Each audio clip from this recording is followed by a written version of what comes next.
Hello everybody and welcome to my first episode on this channel. I'm going to be playing Civilization 5, Brave New World. I'm quite good at this game. I know how to play it. I'm not a noob, I'll admit. And let's just get straight into it. I'm playing as Sejong, Korea. +2 science for all specialists and for all great percentile improvements. Receive a tech boost each time a scientific building or wonder is built in the Korean capital, which is pretty powerful. It gives you a lot of extra science. You get the turtle ship, which isn't that good. It's just the worst version of a caravel, but with more health. It can't even go on sea tiles. It's a bit bad. And the Huaca, which is, I think it's a trebuchet, but it's better against people rather than cities. It's quite interesting. It's a bit of a strange unit. So is the turtle ship. Korea's quite a strange civ, but it's quite powerful. So I just thought I would give it a shot for my first series. So let's go.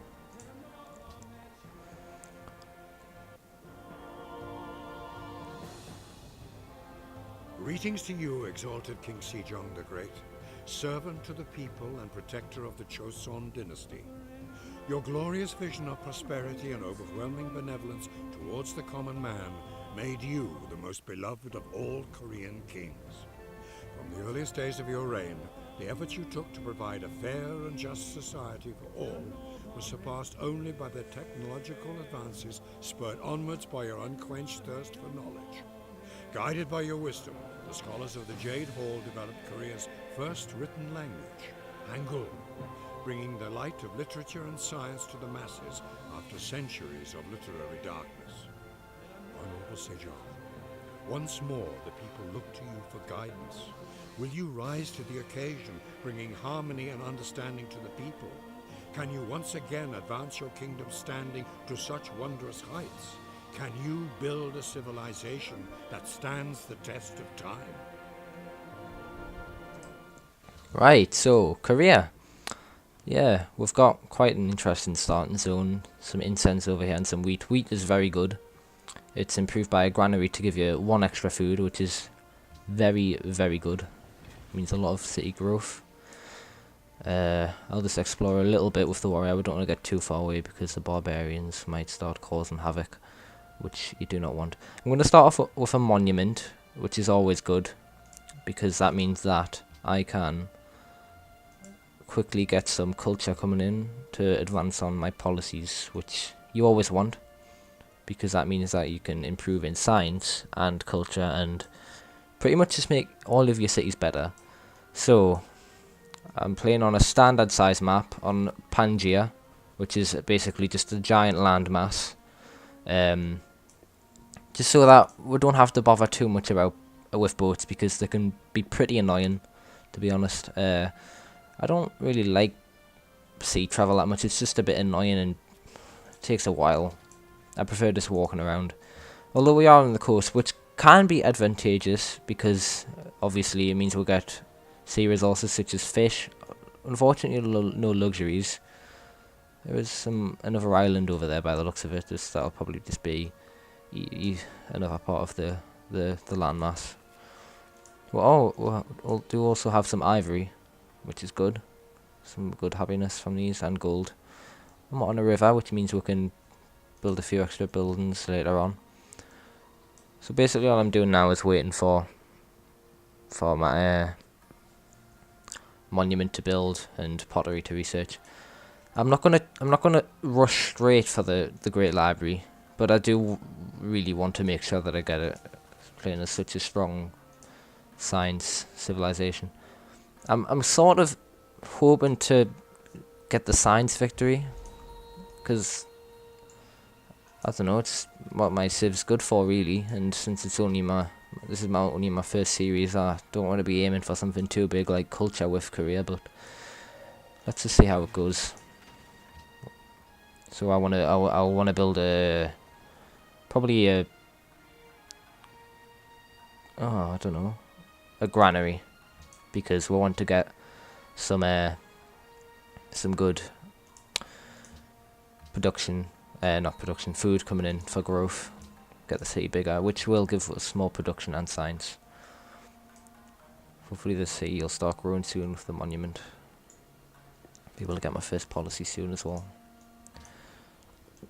Now I'm not going straight for writing because I want to be able to cut down this forest to benefit the production of the Great Library, and also a ruin. That's good. And also, if you rush the Great Library too much, it can kind of set you back a bit, rather than give you an advantage. So I'll just get that ruin. Oh, and Barbarian encampment. A map. Well, that's probably the least useful of them all. Oh, there's a city-state there. It looks like we're on quite an enclosed area by the looks of it.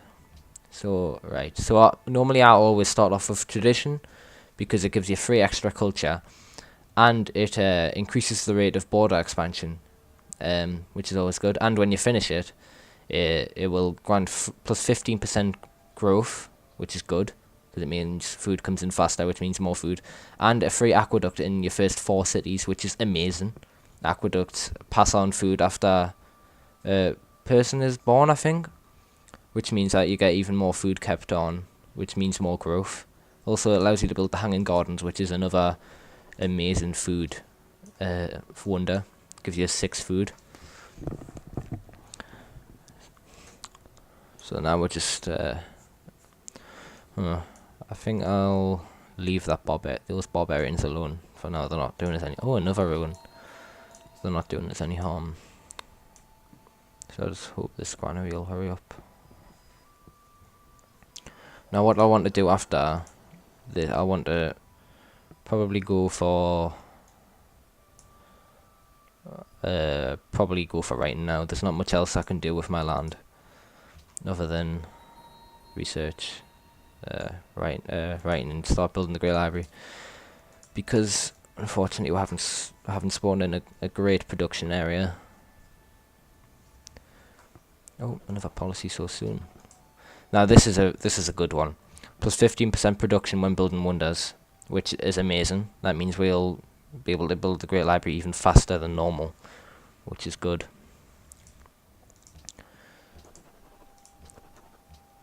Now I want to get this ruin.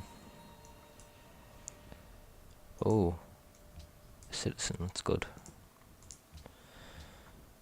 Oh, and we've snatched up this wheat so soon. Our borders are going crazy at the start. We're only in the first 13 turns. So now we'll want a worker, and we might want to start with withdrawing our warrior. Start attacking these barbarians just for a little XP and safety. We don't want these barbarians causing too much havoc. That's not a very good one, that's fine. Let's keep on attacking these barbarians until they're dead. By the looks of it, they don't want to attack us back, which is good. Means that we're going to always be on top of them. Oh, they're attacking us. There we go, they're dead. Looks like mainly hilly area over here, but mainly flat area over there. I think I'll stick with hilly. Yep, and then let's make our way back. Next turn. Oh, this work has taken longer than I hoped. Oh well. Guess we'll just have to wait before we start building the Great Library. Work is always more important than the Great Library, because the worker will make the Great Library be able to be built a lot faster. I think we'll get sailing now to be able to get that fishing tile. Or we could get calendar to be able to get that incense. Yeah, I think let's do that. That's a good idea. Just trying to get back to our borders.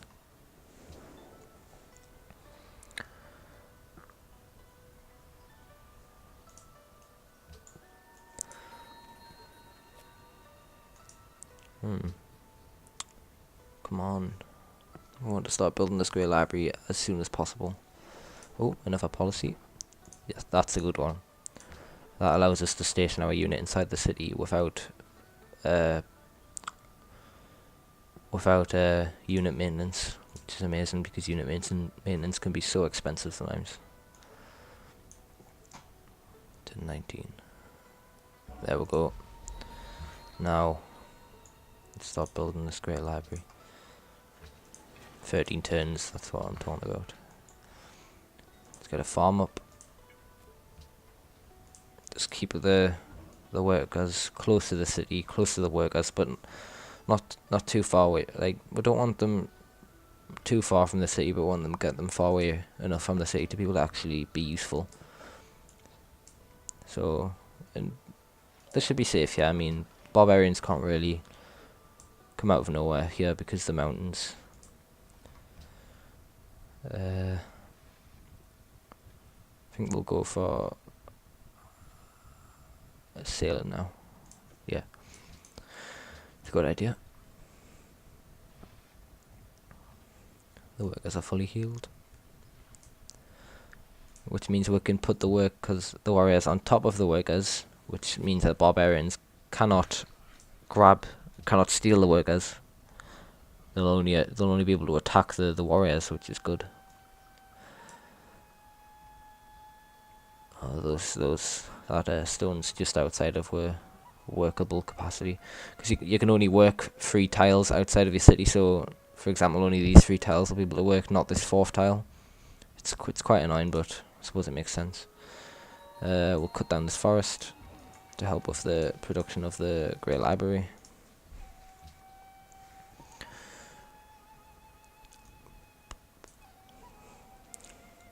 Hopefully we'll be able to get this incense soon. Incense is a pretty standard luxury resource, but all luxury resources are pretty good. That should put our production up nicely. You just stay. No barbarian trouble so far, we're pretty lucky, to be honest. Oh, there we go. Just as I was saying. Oh, I better go take care of them. 6 turns till the Great Library. Oh, no, not very powerful, but archers. Melee units always take priority in attack damage against ranged units, which is always good. Well, we can rush philosophy with the Great Library, so we'll go for trapping. Wait, do we want to do no? The wheel means we can build the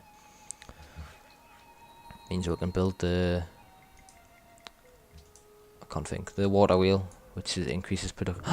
You are joking. I don't believe that. Oh well. That's a bit annoying. Well, when I say a bit annoying, I mean very annoying. That's going to be a minor setback. Well, let's just build a library then. That's quite annoying, I'll be honest. I am pretty annoyed by that. But we cannot let it annoy us that much, because we can't progress at all with that, can we? So we'll just have to push it aside and get over it.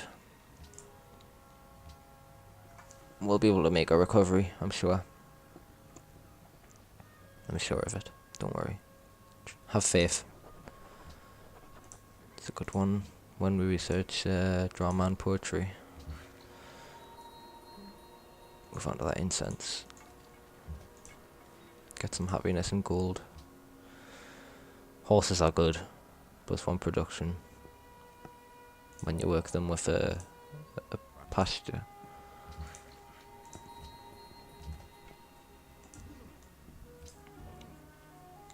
We'll get that ivory when we research trapping, I think it is.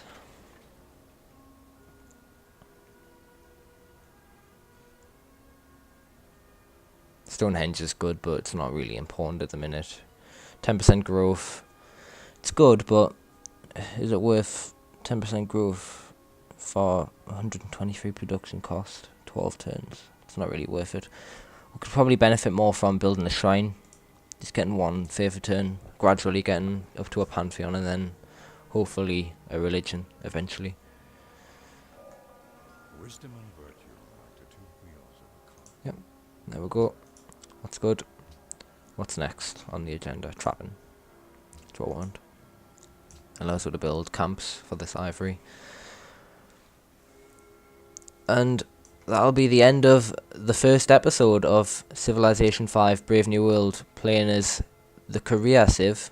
Korea are pretty overpowered, but it was sort of a setback not being able to get that great library, but hopefully we'll be able to make a recovery in the next episode. So, thank you for watching, and see you next time.